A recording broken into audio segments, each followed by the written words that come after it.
শিশু বাচ্চা আসলে তার জন্য আর কি হাতে পায়ে ধরে ডাকাত দল কাছ থেকে কাঁথাটা রেখে দিয়েছে এই এই মা, এই বাচ্চার মা। চকচক করতেছে আমার ঘাড়ের ভিতরে ধরে ধরে বলতেছে একদম চুপ, একটা কথা বলবি না, কল্লাটা ফালাই দুম। আমি তখন মানে কান্না করে দিছি। আমি বলছি বাবা আমি পেশাব করে দিছি, আমি তোমাদের মায়ের বয়সী, তোমরা আমার সন্তানের মতো আমার জীবনটা ভিক্ষা দাও। আর অন্য কোনো টর্চারিং এরকম কিছু হয়েছিল? টর্চার করে বলে গলার ভিতরে ছুরি ধরে রাখছে, যে কেউ যেন কোনো শব্দ না করতে পারে, কেউ চিৎকার না করতে পারে, কোনো কিছু না করতে সবাই পারে। কি কাউকে চিনতে পারেন? জি না, সবাই মাস্ক পরা ছিল। ধরছে, বলছে কোনো আওয়াজ করবি না, এই রুমে এসে বস। ওই রুমে আমাদেরকে সবাইকে ওই রুমে আটকে দিছে। আটকে তারা এই মালামাল সব নিয়ে যে বলছে যে এই বাড়ি থেকে বের হও।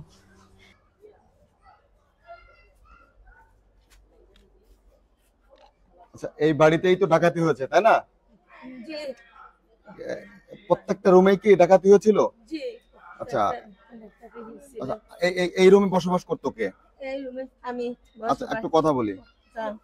এটা গত রাতের মধ্যরাতে ঘুমাইছিলাম, তখন হঠাৎ করে আওয়াজ পাইতেছি যে বাড়ির গেটের ভিতরে কয়েকজন লোক ঢুকছে এবং গেটের তালা বাড়ি দিতেছে, তালা বাড়ি দিয়ে ভাঙতেছে। এলো পাতারি কয়েকজন মানুষের শব্দ পাইলাম। আমি যখন উঠে এই গেটে এই দরজায় আসতে আসতে আমি হাতে মনে করলাম যে কোনো একটা কিছু খারাপ হচ্ছে, সাথে সাথে হাতে মোবাইল নিলেই 8-10 জন লোক ঘরের মধ্যে ঢুকে যায়। ঢুকে গিয়ে আমাকে খাটের এখানে একটা লাত্তি মেরে ফেলে দেয়। ফেলে দিয়ে বড় বড় দেশীয় চাপাটি, বোধহয় চাইনিজ চাপাটি হবে, চকচক করতেছে আমার ঘাড়ের ভিতরে ধরে বলতেছে একদম চুপ, একটা কথা বলবি না, কল্লাটা ফালাই দুম। আমি তখন মানে কান্না করে দিছি। আমি বলছি বাবা আমি পেশাব করে দিছি, আমি তোমাদের মায়ের বয়সী, তোমরা আমার সন্তানের মতো আমার জীবনটা ভিক্ষা দাও। আমি জীবনটা ভিক্ষা চাই, আল্লাহর রাস্তায় আমার জীবনটা ভিক্ষা দাও।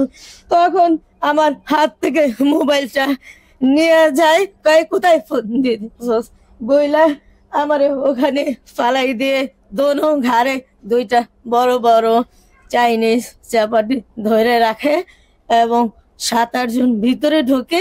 আমার ঘরের এখানে মাল সাবানা, ফ্রিজ, টিভি, কম্পিউটার ছিল, মনিটর ছিল, সিসি ক্যামেরার মনিটর, এটি সব উঠে নিয়ে যায় এবং আমাকে ধরে 2 কান্দে অস্ত্র ধরে আমাকে বলে বাড়িতে কারা কারা আছে তাদেরকে উঠা পিছু থেকে ঘুরলে মাইরে দিমু।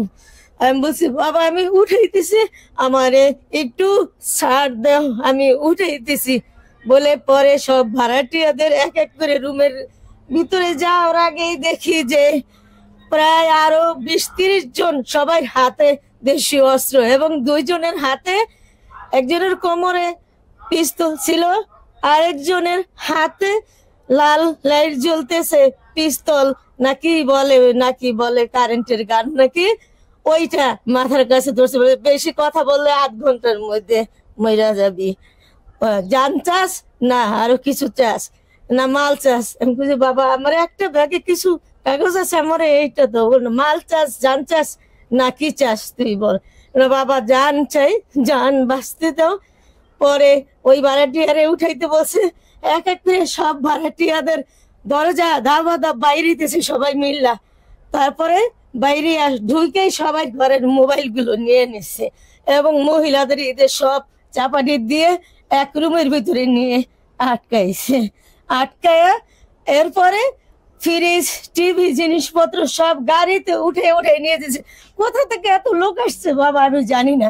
আগেই আমি ক্যামেরা তাকায় পরে দেখি যে অস্ত্র নিয়ে ঢুকেই ক্যামেরা গুলো ভাঙা ফেলাইছে। তারপরে একদম মেন রাস্তা পর্যন্ত অস্ত্র সহ আমাদেরকে নিয়ে এই রাস্তায় উঠাইছে। সেখানে তাকায় দেখি সাদা গাড়ির ভিতরে আরো লোকজন আছে, তারা ওখানে দাঁড়ায় দিতেছে। তখন বলছে এই রাস্তা দিয়ে আমাদেরকে যেতে দিবে না। আমরা এই রাস্তা দিয়ে অন্যদিকে যাইতেছিলাম, সেখান দিয়ে যেতে দেনের পরে মেন রাস্তায় আমাদেরকে উঠাইলে সেখানেও প্রায় রাস্তার এই পরে ওপরে একজন একজন করে মুখোশধারী পুরো রাস্তায় 4 রাস্তার মোড় পর্যন্ত ছিল লোক। পরে আমরা ওই পর্যন্ত গিয়ে পুলিশকে জানাই, সেখানে পুলিশ ছিল। পুলিশ এখানে যখন সাইরেন দিছে তখন সবাই এখান থেকে পালায় চলে গেছে। এরপরে আর্মি র্যাব ওই যে সেনাবাহিনীর গাড়ি আসতেছিল, এক লোক ফোন দিয়ে দিছে রাস্তা থেকে, সাথে সাথে গাড়ি আসছে। গাড়ি আসার পরে সন্ত্রাসীরা, অর্থাৎ আইন শৃঙ্খলা বাহিনী আসার পরে তারা পালিয়ে গেছে। জি জি, রাত কটা আনুমানিক কত বাজতে পারে? যখন ঢুকছে আমাদের ক্যামেরাই আছে 3টা প্রায় 35 না 33 জন। 35-33 টাইম জি। লেগেছে। আচ্ছা, আপনারা জিডি করেছেন থানায়? আমরা থানায় জিটি করছি, মানে অভিযোগ দিয়ে আসছি। সারাদিন কোনো ফোন ছিল না, কারোর সাথে যোগাযোগ করতে পারি নাই কোথাও। আমরা এই করতে পরে অন্যান্য আত্মীয় স্বজনদের মোবাইল নিয়ে তারপরে যোগাযোগ করে আমরা থানায় যাই। আচ্ছা, এই যে ডাকাত চক্র যারা এসেছে তাদেরকে আপনারা কি কেউ চিনতে পেরেছেন বা তারা কারা, আপনাদের পরিচিত আমরা কিনা? দাদা আমাদের না বাবা, ওই মুহূর্তে কারোর চিনার মতো নাই, কারণ আমার নিজের গলায় 2টা বড় বড় সরা দিয়ে রাখছে। আমি কথা কিভাবে আচ্ছা, আপনি বলবো কি বাবা? এভাবে যে অস্বাভাবিক ভাবে কথা বলছেন, এটা কি আগে থেকে এই সমস্যা না আতঙ্কের পরে এই না, ঘটনা? এই আতঙ্কের পরে থেকে তো আমি কথা বলতেই পারি নাই 2-3 ঘন্টা ঠিক মতন। আচ্ছা, এখন আমি কতজন আসছিল? আমার ঘরে ঢুকছে একসাথে প্রায় 10 জনের মতো। আমি যখন গলা উপরে উঠেছি তখন আমার এখানে দোনোটাই ধরছে, কয় এখন ধরে রাখছি, গেটে আরেকটু উড়াইলে চাপ দিয়ে দেবো, এই কথা বলতেছে ওরা কি শুধু ডাইরেক্ট। ডাকাতি করার উদ্দেশ্যে এসেছেন, অন্য কোনো উদ্দেশ্য মনে হচ্ছে আপনার? স্যার আমি তো জানি না, এখন মনে হইতেছে ওনাদের কি উদ্দেশ্য তা তো জানি না, ডাকাতি না আরো কোনো কিছু। আমি তো এই বাড়ির একজনে আমাকে আল্লাহর রাস্তে ম্যানেজার হিসেবে, কেয়ারটেকার হিসেবে থাকতে দিছে। আপনি হচ্ছে কেয়ারটেকার? জি, আমি এই বাড়িতে কেয়ারটেকার হিসেবে একজনে আমার দিছে। আপনার এই প্রত্যেকটা ভাড়াটিয়ার রুমে তারা ঢুকেছিল? জি। আচ্ছা, আপনার এখানে আপনি একা ছিলেন? আমি, আমার ছেলে তো নিজে কাজ করে, হাফেজ মানুষ, ইতে আগেই বাইরে গেছিল, ওই যে মাহফিল ছিল, মাহফিলে গেছে, তার জন্য রাত্রে বাসায় আসে নাই। আপনার ফ্যামিলিতে কতজন? আমরা 4 জন, সবাই এখানে থাকেন? সবাই এখানে থাকি। এখান থেকে কি কি নিয়ে গেছে? আপনার মালামাল কি কি নিয়ে আমার গেছে? এখানে টিভি ছিল, এখানে মনিটরে সিসি ক্যামেরায় মনিটর এটি ছিল, এবং ফ্রিজ, এই যে সব ছিল। আমি বিদেশে চাকরি করে আসছি, এই বিদেশি জিনিসগুলো আমার লাকাজ ভরা 4টা লাকাজ ছিল, 4টা লাকাজ ভরা বিদেশি কাপড় চুপড়, গহনা, এই ডয়ের জমির দলিল পত্র, আমি এক জায়গায় একটু জমি টমি কিনছিলাম, এই সব কিছু নিয়ে গেছে। আমার স্বর্ণালঙ্কার ছিল, আমি বিদেশ থেকে আনছিলাম আমার বাচ্চার জন্য, সব নিয়ে গেছে। এবং র্যাক ছিল, ওখানে কাপড় চুপড় রাখার র্যাক ছিল, জিনিস ছিল, সব নিয়ে গেছে। এই যে দেখেন সব ভাঙছে, ভাঙে নিয়ে গেছে। এমনকি আমার ঘরের না খাওয়ারও উপযুক্ত রেখে যায় নাই। বাবা আমি জানি না কেন এরকম করছে। এখন আমি তো ওই আলমিনা ম্যাডামে আমার থাকতে দিছে, উনি বাড়িয়ালি। আচ্ছা, বাড়িয়ারি এখানে উপস্থিত আছেন। জি, আচ্ছা, আমরা একটু দৃশ্যটা দেখাই। আসলে দেখতে পাচ্ছেন, আসলে এখানে ছিন্ন বিচ্ছিন্ন অবস্থা, এখানে সব আসবাবপত্র পড়ে রয়েছে। আমরা দেখতে পাচ্ছি ব্যাংকের চেক, তারপরে ফাইল দেখতে পাচ্ছি। তো আসলে এখানে ইমার্জেন্সি জরুরি অনেক কাগজ যারা রয়েছে, কাগজপত্র যারা, আমরা সেটা দেখতে পাচ্ছি। এবার আলমারিতে আসলে আমরা দেখতে পাচ্ছি আসলে এখানে অনেকটা খুলে তারা লুটপাট করে নিয়ে গিয়েছে। তো আসলে গত রাত আনুমানিক রাত 3টা 30 বা 35 মিনিটে এই ডাকাতির এই ঘটনাটা ঘটে এই চাঁদ উদ্যানে। তো আমরা সেই আসলে সেই আমরা অবস্থানে আমরা এখন উপস্থিত হচ্ছি। আমরা এখানে যারা শিকার হয়েছে, ভোগান্তির শিকার বা ভিকটিম যারা, তাদের সঙ্গে আমরা কথা বলছি যে আসলে তাদের সঙ্গে কি করা হয়েছিল রাতে, ডাকাতরা আসলে কি কি নিয়ে গিয়েছে, আমরা সেটা জানার চেষ্টা করেছি। আমরা এখন উপস্থিত হয়েছি চাঁদ উদ্যানে। আমরা এখন আসলে আর এখানে আরো ভাড়াটিয়ারা রয়েছে, আমরা তাদের সঙ্গে একটু কথা বলার চেষ্টা করব বা জানবো আসলে আরো কোন তথ্য পাই কিনা। আমরা দেখাচ্ছি আসলে প্রত্যেকটা রুমে আসলে লুটপাট হয়েছে। এখানে আসলে নিম্নের মানুষই দেখছি বসবাস করে। তো আসলে এখানে তো আসলে তেমন আমরা দেখতে পাচ্ছেন বাড়িতে কনস্ট্রাকশনের কাজও চলছে। তো আমরা বাড়িওয়ালি যে রয়েছে ওনার সাথে কথা বলেছি। আচ্ছা, কি হয়েছিল? আমার এখানে সব রুমের লোকদেরকে এখানে আটকারে রাখা হয়েছিল, আমাদের গলায় ছুরিরে ধরে এখানে আটকে রেখেছে, বলছে আমরা আগে মাল জিনিস নেই তারপর তোমাদের বের করে দিব। আর অন্য কোনো টর্চারিং এরকম কিছু হয়েছিল? টর্চার করে বলে গলার ভিতরে ছুরি ধরে রাখছে যে কেউ যেন কোনো শব্দ না করতে পারে, কেউ চিৎকার না করতে পারে, কোনো কিছু না করতে সবাই পারে। কি কাউকে চিনতে পারেন? জি না, সবাই মাস্ক পরা ছিল। মাস্ক পরা ছিল? জি। হাতে কোনো কিছু কি আপনার ছিল? তাদের অস্ত্র কি ছিল হাতে? তাদের হাতে যে বড় বড় রামদা ওগুলো ছিল, বড় বড় চাপাটির মতো ছিল, পরে ইলেকট্রিক গানগুলো আছে না ওগুলো ছিল, সাহেব ইয়ার ভিতরে দেখছি গানও ছিল, বন্দুকও ছিল। আচ্ছা, দেশীয় অস্ত্র বিদেশি অস্ত্র সবই ছিল তাদের হ্যাঁ সঙ্গে? জি। আচ্ছা দর্শক, আমরা আসলে প্রত্যেকটা রুমে আমরা দেখানোর চেষ্টা করছি, আসলে সবাই আতঙ্কিত অবস্থায় রয়েছে আমরা দেখতে পাচ্ছি। আপনার কি কি নিয়েছে? আমার জিনিস ছিল, আর মোবাইল ছিল, আর সিলিন্ডার ছিল, আর ব্যবসার জিনিস সব নিয়ে গেছে আমার। আচ্ছা, সবই নিয়ে গেছে? হ্যাঁ সবই নিয়ে গেছে। আমার বিছনাটা তুলি তো নাই। আচ্ছা, আপনারা এটা তখন তাদের হাতে কি কি অস্ত্র দেখেছিলেন? ওর তো রান দাও ছিল, এগুলো বড় বড় ছিল, ছুরি ছিল। কথা বলবি না, এক রুমে ঢুকে এই রুমে ঢুকে যা, কথা বলবি ওই ঘরে যা সব। এবার পরে গিয়ে তোরা যা, আমার মাল জিনিস আমরা দিয়ে দিব মানে তোরে কই সব মাল জিনিস নিয়ে গেছে। মোবাইলটা ছিল, জিনিস ছিল আমার, কানের দুল, গলারটা, নাকফুল ছিল, সব নিয়ে গেছে সব। এই ঘরে তো পরে কিচ্ছু নেই, এখন ঘুমানোর জায়গা, বিছনা অত নেই আমার, গায়ে দেয় কোনো কিচ্ছু নেই গায়ে দেওয়ার। আশেপাশে আসছিল তখন? গত রাতে কোন আশেপাশে না মানুষ আসে না, আসছিল? এরা কেউ আসে আপনাকে না। চিল্লাপাল্লা করেছিলেন? না চিল্লাপাল্লা করতে দেয় না। আচ্ছা, চিল্লাপাল্লা করে চিল্লাবি না, চিল্লাইলে একবারে দিন। আপনার ভয় পাইছি। ভয়ে চিল্লাপাল্লা করতে পারেন নাই? না ভয়ে চিল্লাইতে নিম না। দর্শক, আসলে দেখতে পাচ্ছেন এখানে আসলে মর্মান্তিক ঘটনাই ঘটেছে রাতে। আসলেই ইন্দ্রা আতঙ্কিত অবস্থায় এখনো রয়েছে। আমরা কথা বলে বুঝতে পারছি আসলে ইন্দ্রা সবাই এখন আতঙ্কিত অবস্থায় রয়েছে, কেউ কথাটা স্পষ্ট বলতে পারছে না ভয়ে। আমরা আসলে সেই দৃশ্যটাই আমরা তুলে ধরছি, দর্শক দেখাচ্ছি, দেখতে পাচ্ছেন। আপনার ঘরের মালামাল কে নিয়েছে? স্যার র্যাক নিছে, সিলিন্ডার নিছে, আর এই ল্যাপ তো শুকনো ওদের ছিল। পরে কই কি স্যার এডি আমার বাসা বাড়িতে কিনে দিছে, আমার মেয়েটা শীতের ভিতরে কিভাবে থাকবো স্যার, দয়া করে এডি দিয়ে দেন। বেশি কথা কইলে মাইয়ার গলায় ছুরি ধরছে, ওর গলা কেটেলাম। পরে আমি পা ধরে আপনার যে বাচ্চাটা তার গলায় ছুরি ধরেছিল? জি, আমি পা ধরে কান্না করছি। তারপরে এডি দয়া করে স্যার এডি থুইয়া যান, শীতের দিন কিভাবে থাকবে ছোট বাচ্চা নিয়ে। তারপরে এই কয়টা থুইয়া গেছে। চিনতে পেরেছেন কারা এরা? মাস্ক পরা ছিল স্যার, চিনতে পারি না। রাতে 2টা-3টা বাজে ঘুমের চোখে দরজা বাড়ি দিছে, ম্যানেজার দিয়া বাড়ি দেওয়া হয়েছে, এরা পাশে দাঁড়ানো ছিল। তারপরে 30-40 জন, অনেক মানুষ, সবাই রাতে ছুরি অস্ত্র বড় বড় কি রান্দা নাকি। গেট খুলে দেয় কি ম্যানেজার না হেরা, ম্যানেজারের গলায় আবার 2টা ছুরি দেওয়া, আর পেটের দ্বারে একটা অস্ত্র ধরা।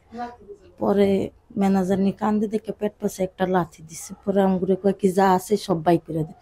পরে এটাও নেওয়া ধরছিল। পরে আমি পা ধরে কান্না করছি যে আমার বাচ্চাটা নিয়ে স্যার কিভাবে থাকবো শীতের দিন, দয়া করে নিয়ে আমার স্যার বাসাতে দিচ্ছে।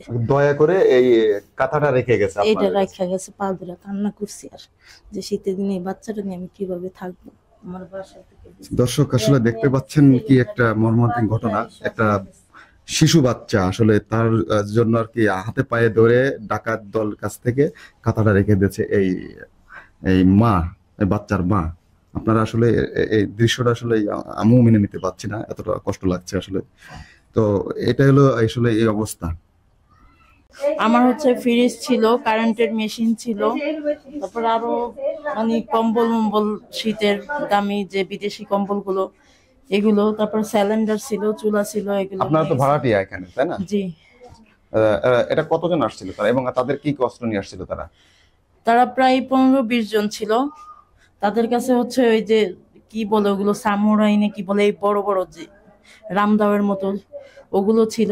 তারপরে ইলেকট্রিক গান ছিল। তারপরে আরেকজন মানে ওইটা অনেক গানটা বের করে না, এইখানে রাখা ছিল গানটা। আর হচ্ছে মানে সবার হাতেই অস্ত্রগুলো ছিল, আর একজনের হাতে শুধু ইলেকট্রিক গান ছিল। সে মানে হুমকি দিতেছিল যে ইলেকট্রিক গান বেশি করলে, এটা দিলে, এটা ঘাড়ে দিলে একেবারে আধা ঘন্টার মতো বেহুশ হয়ে থাকবা। কেউ আর কোনো কথাবার্তা বলতে পারবে না। কোনো শারীরিক ভাবে কোনো টর্চারিং করছে কিনা তারা? তারা মানে আমাদেরকে কোনো মানে কথাই বলতে দেয় নাই।